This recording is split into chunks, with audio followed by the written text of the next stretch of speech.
Hello everyone, welcome back to my YouTube channel. ಬನ್ನಿ friends, ಮಾವಿನಕಾಯಿ ಗೊಜ್ಜು ಮಾಡುವ ವಿಧಾನ ನೋಡ್ಕೊಬರೋಣ.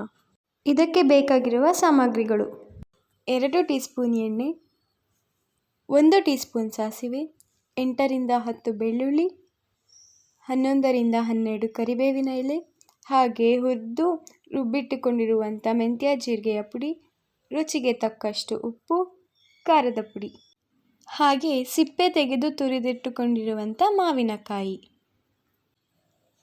ಮಾಡುವ ವಿಧಾನ: ಮೊದಲಿಗೆ ಸ್ಟವನ್ನು ಹತ್ತಿಸಿ ಒಂದು ಕಡಾಯನ್ನು ಇಟ್ಟು 2 ರಿಂದ 3 ಟೀ ಸ್ಪೂನ್ ಎಣ್ಣೆಯನ್ನು ಹಾಕಿ ಕಾಯಲು ಬಿಡಿ. ಕಾಯ್ದ ನಂತರ 1 ರಿಂದ 2 ಟೀ ಸ್ಪೂನ್ ಸಾಸಿವೆಯನ್ನು ಹಾಕಿ ಸಿಡಿಯಲು ಬಿಡಿ. ಸಾಸಿವೆ ಸಿಡಿದ ನಂತರ 8 ರಿಂದ 10 ಬೆಳ್ಳುಳ್ಳಿಯನ್ನು ಹಾಕಿ, ಆ ನಂತರ 10 ರಿಂದ 11 ಕರಿಬೇವಿನ ಎಲೆಯನ್ನು ಹಾಕಿ ಹುರಿದುಕೊಳ್ಳಿ. ರುಬ್ಬಿರುವ ಜೀರಿಗೆ ಮತ್ತು ಮೆಂತ್ಯದ ಪುಡಿಯನ್ನು ಹಾಕಿ ಮಿಕ್ಸ್ ಮಾಡಿರಿ.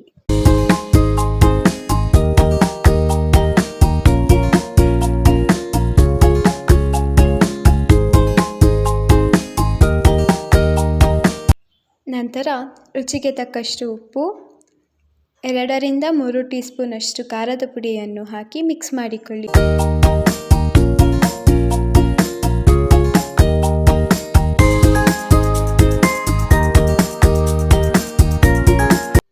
ನಂತರ ಈಗಾಗಲೇ ತುರಿದಿಟ್ಟುಕೊಂಡಿರುವಂಥ ಮಾವಿನಕಾಯಿ ತುರಿಯನ್ನು ಹಾಕಿ ಅದು ಕಂದು ಬಣ್ಣಕ್ಕೆ ಬರುವ ತನಕ ಬಾಡಿಸಿಕೊಳ್ಳಿ.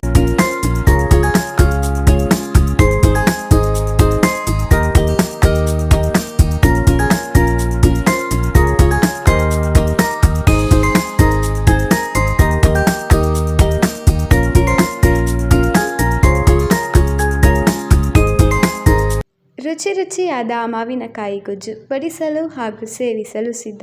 ಇದನ್ನು ನೀವು ಅನ್ನದ ಜೊತೆ ಅಥವಾ ಮುದ್ದೆಯ ಜೊತೆಯಾದರೂ ತಿನ್ನಬಹುದು.